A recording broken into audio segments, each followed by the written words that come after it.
Welcome to this edition of Inside the Academy Studios. Today's conversation will be about Christopher Nolan's Inception. Inception is a film of complexities. It is, at its lowest level, a movie about crime.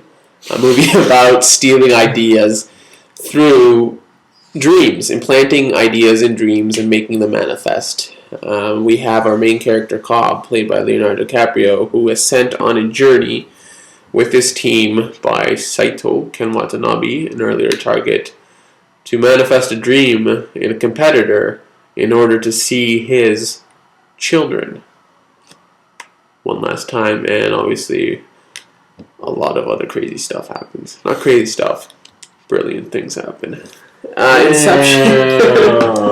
Inception is a movie that is like, it has many layers. I think you can watch it many times and still not know what is going on or what was meant to go on. It's comment on how it's a rewarding movie to see. Yes. Even on repeat viewings. Yes, definitely. It's one of the few Best Picture nominees I've seen twice. Mainly because the commercial said, see it twice. Okay. So you just incorporate shill. Yeah, well, without my money, movies do not get made, so I consider myself as much of an artistic connoisseur, okay? Right. Well, let's talk about that. Nolan, this is an original screenplay, so something he has come up with. And he has created a movie that is truly ambiguous. I think it has many interpretations. It's similar to Social Network, where you can interpret it in many different ways, and whether you like these characters or not, this is more about you just interpret the entire concept of the movie. So what do you feel about ambiguity in movies? Like it? Are you a fan? Or is it too artistic or indie? What? Yeah, I'm a fan to a point. Like, I think. So you don't necessarily need resolution in films.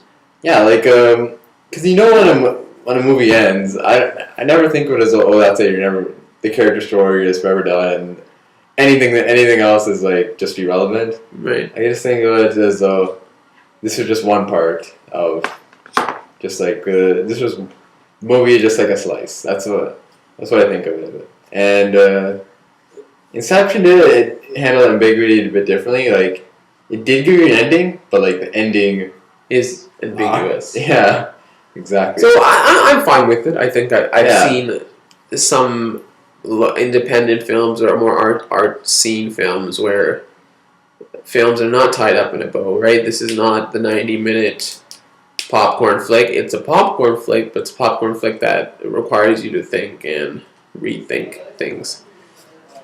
One of the most interesting, I think, aspects of this film is that it deals with dreams and how ideas are manufactured in dreams.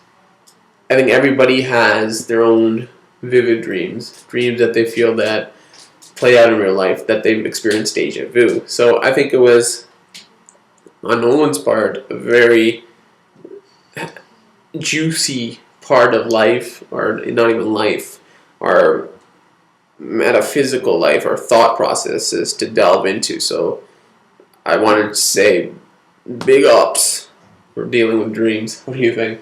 Yeah, agreed. And this is just one interpretation of dreams. I mean, dreams in various mediums can span many different ideas. Right. I think that the idea Nolan was going with dreams was that dreams are a reflection of our life, right? Right. So it was very good. He used it as a representation of life, and he didn't use it just for that simple narrative device of like, oh, the guy was just dreaming when he thought of that girl, or when he thought of killing that person, right? And then he wakes up.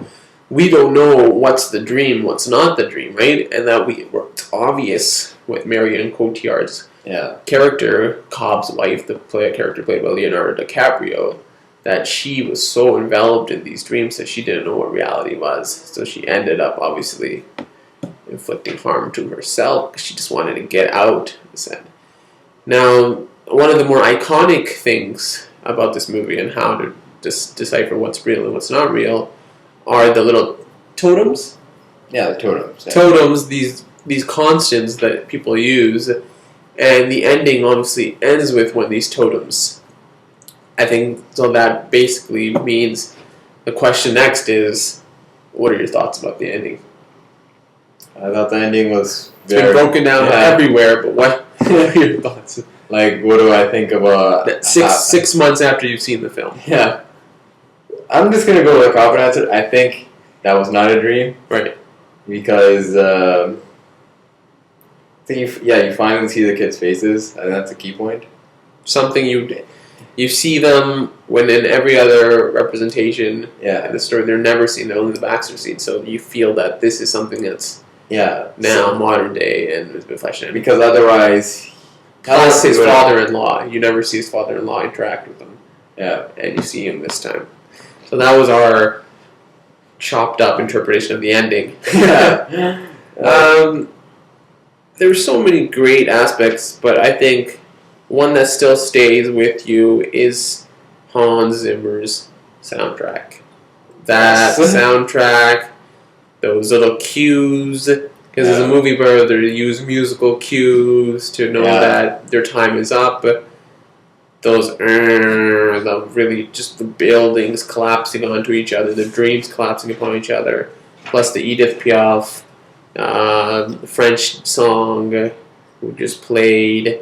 It is a soundtrack that stays with you, and I'm going to say the best soundtrack of the year, in my opinion. Agreed. I've never seen a soundtrack so interwoven with the story and just being so reflective of the movie. Yeah. I think Inception and Black Swan both had interwoven, but this one, even when you went back to it, and people posted on YouTube of how the actual Edith Piaf song is, when you break it down, is just inside the soundtrack. Exactly. The notes, right? It's so critical to the movie. Yeah. You know, you're not going to have the film if you don't have the characters and the soundtrack and these effects.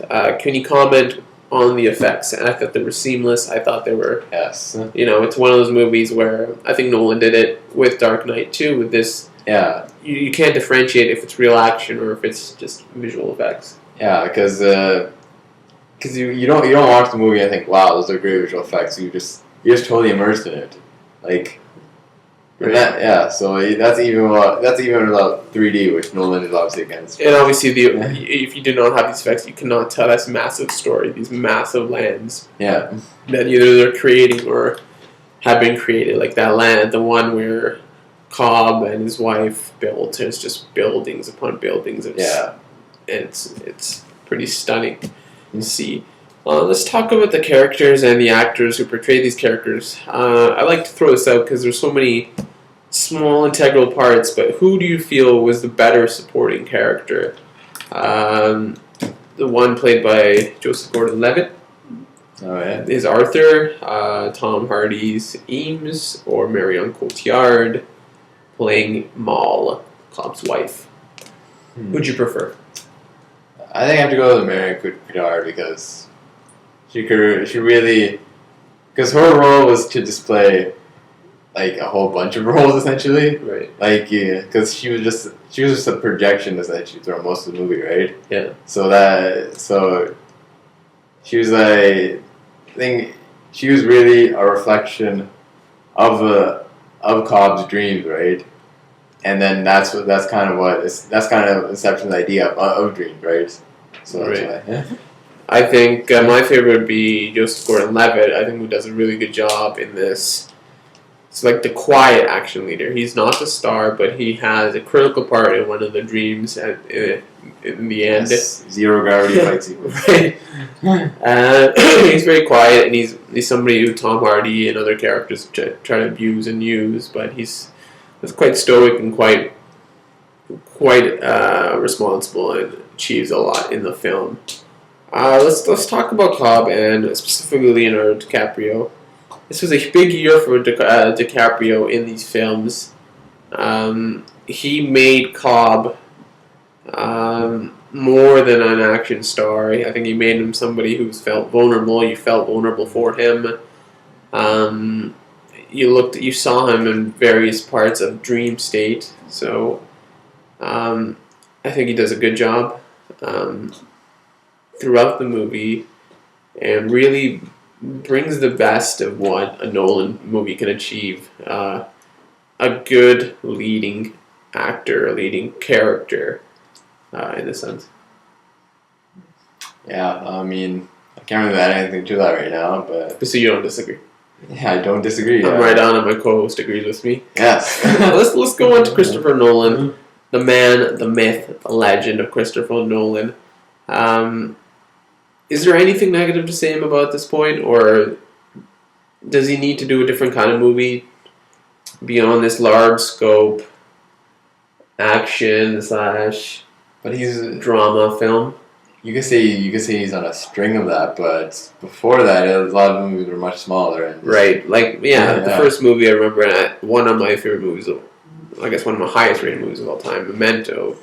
Very simple story, but again deals with non-linear storylines like this one. Yeah. So, do you think he can do like a period interpretation? So, if Christopher Nolan directed King's Speech, do you think he'd do a great job? Well, there's already The Prestige, remember? Well, that's still, it's more of a film with the surprises and Okay. the story line being a bit different. I don't know, like, you could say these movies are in the same genre, but they each handle pretty differently. Right. The Batman movies are they're more, especially Dark Knight more so, they're more straight up crime, and then it does delve into more psychological issues. This one's kind of like more about. This one's pretty different. But I would not compare this one to any of the Batman movies. So there's no literal comparison between the two. They're still standalone. They can kind of seem different. Okay, so we're near the end of this episode of Inside the Academy Studio, and like always, we like to end with questions. The first question is, what was your favorite moment in Inception? Favorite moment in Inception? Oh, I have to go with the zero gravity fight sequence. I mean, I thought that was incredibly well shot. Yeah. Very exciting. And just something you don't see when you go to the movies, and when you do, you just go, wow. I'm gonna have to, similar vein, still in that last Inception. It's the truck scene, the van scene, and when they hit through the bridge, and you can see how much slower in comparison to the other dream it's going. So it's like a slow-mo drop into the water before they pop up. I think it's just a great comparative piece. Your least favorite part of Inception? Mine would be the actual the chemist Yusuf, when he shows how he can put people under for like 10 hours. Then he uses that example of that tribe in Africa.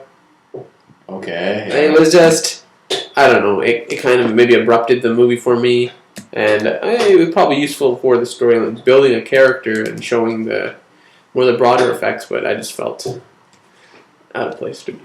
Mine would probably be just probably the sequence of like when Maul jumps off the window. I mean, it looks a bit weird seeing how it shot, Right? because it was kind of abrupt. It was just like, yeah, just more so the visual look weird. I think that just my main gripe with that. Okay. Like always, we like to end with the question of word association. So, when you think Inception, what word do you think of? Totem. Huh? Totem. Totem? Yeah. And I'm gonna have to say, can it be a sound? Because I'm gonna say the sound. Okay. So the words or sounds we associate with Inception are totem and. That is our episode today inside the Academy Studio. Thank you.